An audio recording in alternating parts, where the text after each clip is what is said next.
Hello students, आज हम विद्युत धारा के डे 3 में तीसरा दिन में चल रहे हैं। तो आज हम पढ़े कि प्रतिरोध क्या होता है और प्रतिरोधकता क्या होता है। तो हम सब जानते हैं कि कुछ पदार्थ होता है जिससे विद्युत धारा आसानी से पास कर जाता है, लेकिन कुछ पदार्थ ऐसा नहीं होता है जिससे कुछ पदार्थ ऐसा होता है जिससे विद्युत धारा आसानी से पास नहीं होता।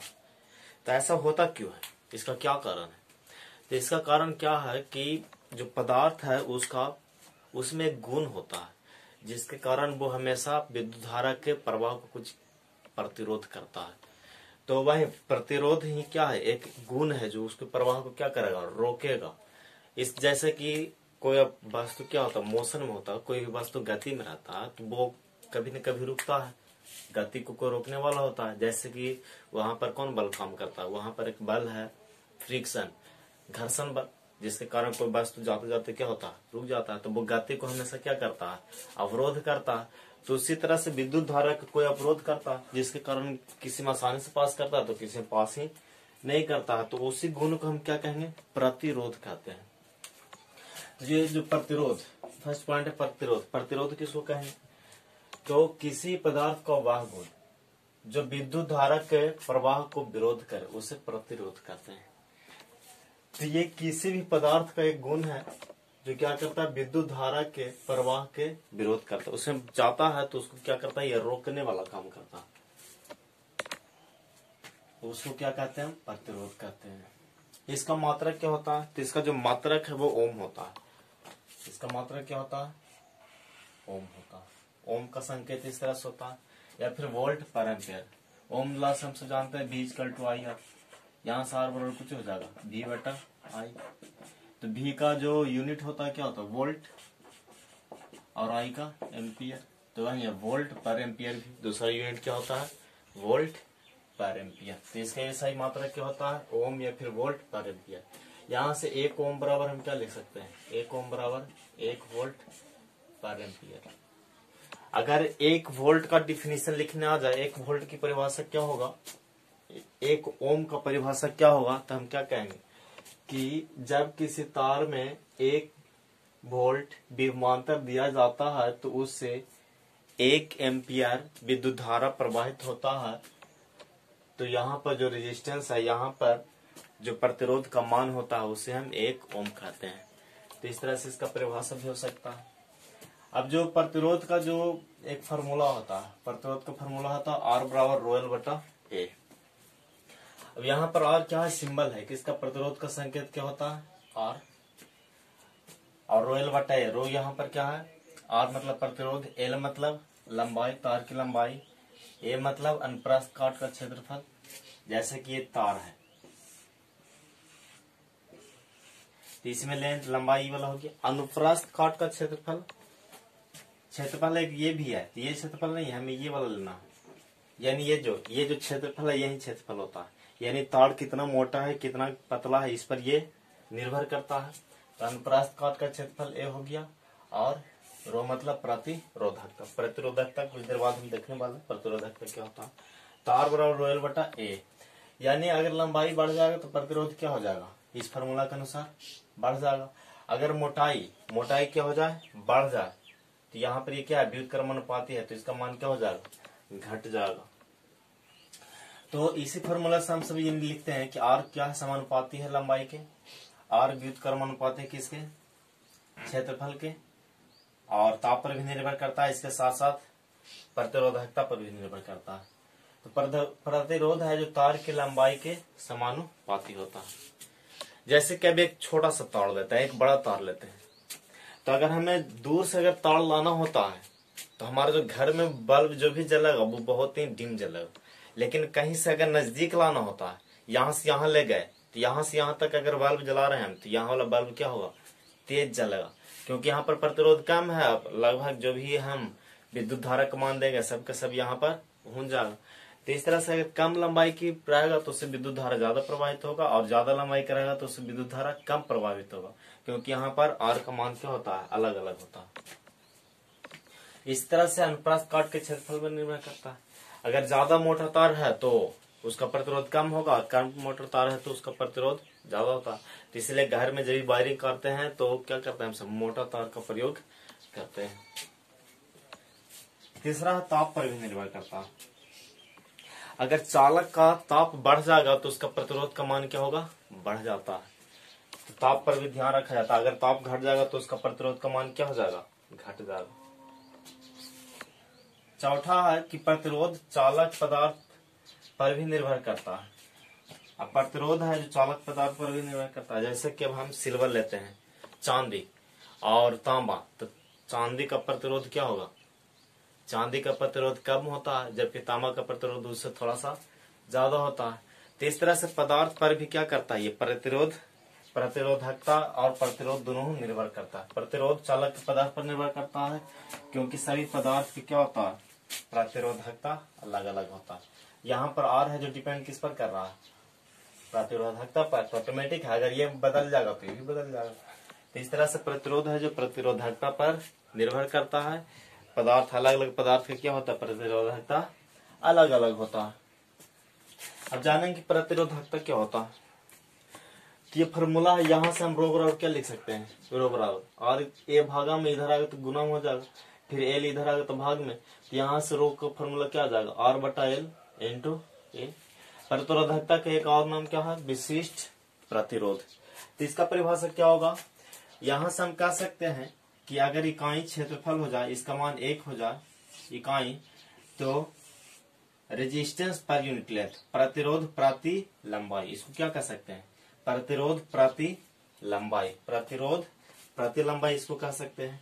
तो वहीं किसी पदार्थ की प्रतिरोधकता इकाई अनुप्रस्थ काट क्षेत्रफल में, इकाई मतलब एक क्षेत्रफल में उपस्थित प्रतिरोध प्रति लंबाई की मात्रा होता है या मान होता है। अब इसका ऐसा ही मात्रक क्या होगा, तो ऐसा ही मात्रक यहाँ से हम सब निकाल सकते रखे, रेजिस्टेंस पर यूनिट, रेजिस्टेंस क्या होता है ओम, और लेंथ का मीटर, और क्षेत्रफल के मीटर स्क्वायर, तो ओम मीटर। इसका जो ऐसा ही मात्रक होगा वो क्या होगा, ओम मीटर होगा, ओम मीटर। अब ये किस पर डिपेंड करता है, प्रतिरोधकता किस पर निर्भर करता है। पहला बात बताया था कि प्रतिरोधकता पदार्थ पर निर्भर करता है, जैसे चांदी का कम होता है, तार और तांबा का चांदी से थोड़ा सा ज्यादा होता है। अगर लोहा और पारा की बात किया जाए, लोहा और पारा में, इसमें जो रेजिस्टिविटी होता है, प्रतिरोधकता, वो लोहा और पारा, लोहा का प्रतिरोधकता कम होता है जबकि पारा का प्रतिरोधकता ज्यादा होता है। यानी कि लोहा में करंट आसानी से पास होगा, इसमें करंट इसके अपेक्षा थोड़ा सा कम प्रवाह होता है। तो ये पदार्थ पर निर्भर करता है, किसी पदार्थ का ज्यादा होगा, किसी का कम होता है।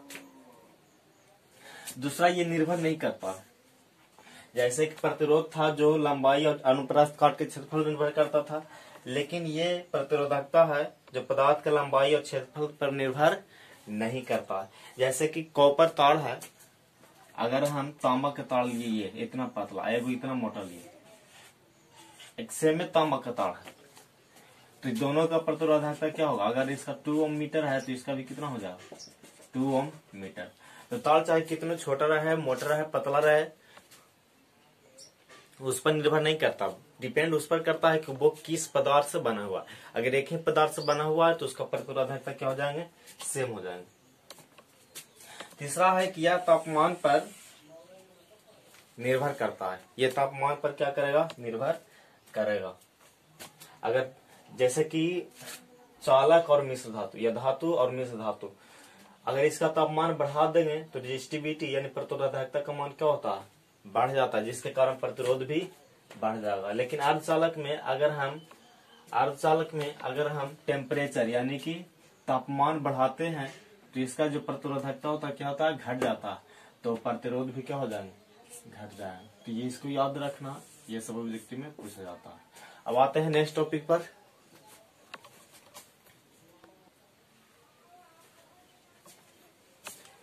नेक्स्ट टॉपिक पर आ चुके हैं प्रतिरोधकों का समूहन। तो प्रतिरोधकों का समूहन मेनली 2 तरह से किया जाता है, एक श्रेणी क्रम समूहन है, एक समांतर क्रम या स्पर्शर क्रम समूहन। या तो इसको समांतर क्रम कहेंगे या फिर प्रसार क्रम समूहन कहते हैं। तो श्रेणी क्रम समूहन किसको कहेंगे? श्रेणी क्रम समूहन में एक ही ताड़ में सभी चीज को जोड़ा जाता है, एक ही ताड़ में। जैसे ये ताड़ जा रहा है और दो को रेजिस्टेंस इसमें जोड़ना है, प्रतिरोध, तो इसी ताड़ में कुछ करेंगे, बीच में काट काट के जोड़ देंगे। ये कौन समूहन है? श्रेणी क्रम समूहन। जब से एक ही ताड़ में जोड़ा जाएगा तो विद्युत धारा प्रवाह होगा, वही प्रवाह होगा, यानी विद्युत धारा का मान इसमें कोई परिवर्तन नहीं होगा। तो श्रेणी प्रतिरोधका का वैसा समूहन जिसमें सारा प्रतिरोधकों से समान मात्रा में विद्युत धारा प्रवाहित हो, तो उसे हम कौन सा समूहन कहेंगे? उसे हम श्रेणी क्रम समूहन कहते हैं। तो इसमें जो समतुल्य प्रतिरोध होता है R1 + R2 + R3 से Rn, अगर एक दो गो रहेगा, दो गो लेंगे, तीन गो रहेगा, तीन गो रहेंगे, और बहुत सारा रहेगा तो कुल को क्या कर देंगे? कुल लेके जोड़ देंगे। तो अगर दो गो के लिए निकालना है हमें, दो प्रतिरोध के लिए क्या होगा? R इक्विवेलेंट बराबर R1 + R2। अगर तीन गो रहा तो क्या करते हैं हम? R1 + R2 + R3 समतुल्य प्रतिरोध का मान होता। इसका प्रूफ भी हम सब देखते हैं। तो सबसे पहले क्या लेते हैं कि दो गो प्रतिरोध लेते हैं R1 और R2, जिसे इस चित्र के अनुसार जोड़ देते हैं। कौन सा क्रम? श्रेणी क्रम में। अब एक बैटरी लिया जाता है, बैटरी का विभवांतर V है और I विद्युत धारा प्रवाहित होता है। इसका V है, इससे क्या होता है? I विद्युत धारा प्रवाहित होता है। मान लेते इसमें I1 प्रवाहित हो रहा है, इसमें I2। अब ये तार सेम है तो I1 और I2 तीनों कुछ होगा, सेम होगा। डिफिनेशन के अनुसार परिभाषा से ही पता है कि क्या हो? विद्युत धारा समान मात्रा प्रवाहित होगा। लेकिन वोल्टेज का मान दोनों में क्या होगा? बढ़ जाएगा। इसमें V1 रहेगा तो इसमें V2, दोनों में वोल्टेज क्या होगा? अलग अलग होता है।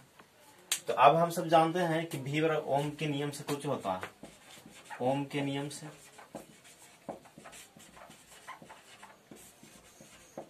V1 बराबर कुछ होगा I1 R1, यानी I1 कुछ लिख सकते हैं, I लिख सकते हैं, यहां से V1 = I R1 होगा। ऐसे ही V2 बराबर कुछ होगा I2 R2। अब I2 बराबर कुछ ही है, I है, I R2। अब जोड़ देंगे, सिंस V बराबर कुछ है V1 + V2। जो विभवांतर का मान है यहाँ से यहाँ तक, वही विभवांतर का मान यहाँ से यहाँ तक है। अब दोनों को जोड़ देंगे हम, I जा रहा है और यहाँ पर जो समतुल्य प्रतिरोध I को वैलेंट मान लेते हैं, V1 को I R1, ये I R2। अब I तीनों में कॉमन है, I कॉमन ले लेते हैं, यहाँ से I कुछ हो गया, काट गया। यहाँ से R इक्विवेलेंट का जो मान है R1 + R2, यही प्रूव हो गया। अब नेक्स्ट आते हैं, ये तो श्रेणी क्रम हो गया। अब आते हैं समांतर क्रम समूह।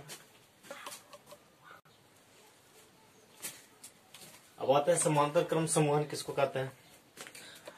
तो समांतर क्रम समूहन में विभवांतर का मान सेम रहता है। जब दो या दो से अधिक प्रतिरोध को इस तरह जोड़ेंगे कि उसमें जो विभवांतर उत्पन्न हो वो क्या हो? हमेशा सेम रहे। जब दो या दो से अधिक प्रतिरोधकों को इस तरह से जोड़ते हैं, जब दो या दो से अधिक प्रतिरोधकों को इस प्रकार से जोड़ते हैं, सॉरी यहाँ पर थोड़ा सा मिस्टेक हो गया, को इस प्रकार जोड़ते हैं कि सभी में समान मात्रा में विभवांतर उपस्थित हो, तो इसे समांतर क्रम समूहन कहते हैं। सभी जो विभवांतर का मान हो वो क्या हो? एक समान हो। तो इसमें जो फॉर्मूला हो तो वो 1/R equal 1/R1 + 1/R2 + 1/R3 से लेके 1/Rn, ये फॉर्मूला होता है, रीजन फॉर्मूला। यहाँ से अगर दो प्रतिरोध के लिए निकालना तो एक ये लेंगे और एक ये यहाँ तक जोड़ देंगे सिर्फ। तो इसको और सोल्व करता है R1 R2 LCM, यहाँ पर R2 आ जाएगा, यहाँ पर R1, फिर इसको काट देते हैं। तो ये दो प्रतिरोध के लिए समांतर क्रम में ये फॉर्मूला होगा। तीन प्रतिरोध के लिए, तीन प्रतिरोध आएगा तो इस तरह से जोड़ा रहेगा।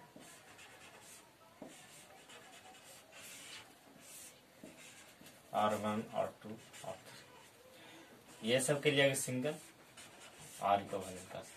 यही आर इक्विवेलेंट का मान निकाला। तो हमसे जानते हैं तीनों के लिए क्या लेंगे, 3 को लेंगे, 1 2 3,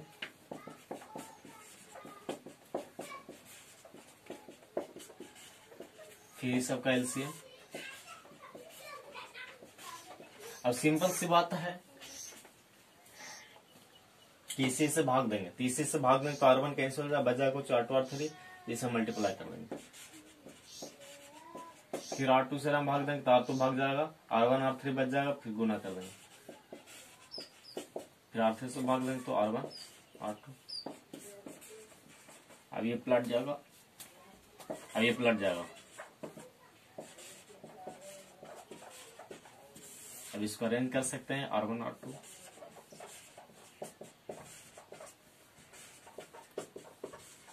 R3 R1। तो तीनों के लिए ये फॉर्मूला होता है। नेक्स्ट देखते हैं प्रूफ, ये आता कहां से, इसका प्रूफ देखते हैं। अब हम समांतर क्रम के लिए 1/R इक्विवेलेंट बराबर =R1 plus =R2 plus =R3 का प्रूफ देखेंगे। तो तीन को मान लेते हैं, प्रतिरोध R1 R2 R3, जिससे निम्न चित्र के अनुसार समांतर क्रम से बांटते हैं। एक बैटरी भी से जोड़ा जाता है, एक बैटरी भी है जिससे इसको क्या करते हैं, जोड़ते हैं, तथा I विद्युत धारा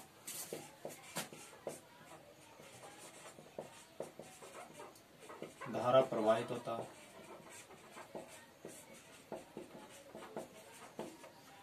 I जा रहा है, अब ये बढ़ जाता है, यहां से इधर चल जाता है I1, इधर I2 और इधर I3 चल जाता है। तो जब समांतर क्रम में रहता है तो भी कुछ रहता है, सेम रहता है, यानी भी बराबर कुछ होगा, V1 बराबर V2 बराबर V3, तीनों आपस में क्या होंगे, लेकिन I क्या हो जाएगा, डिवाइड हो जाएगा। I बराबर क्या हो जाएगा, I1 plus I2 plus I3।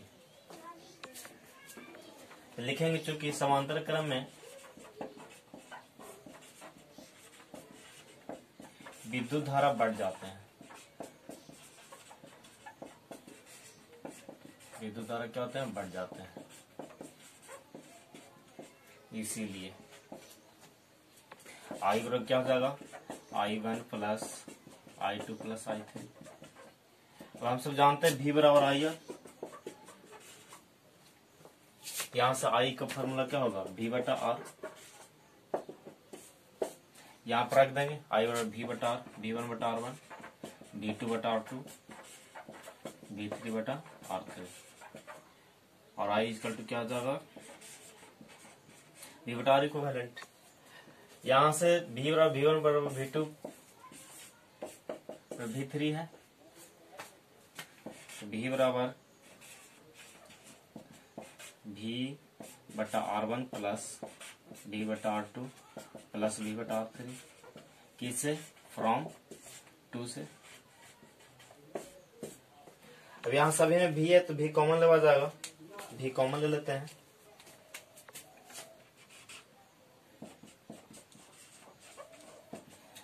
V common ले लेंगे तो इसमें एक पड़ जाएगा ऊपर में,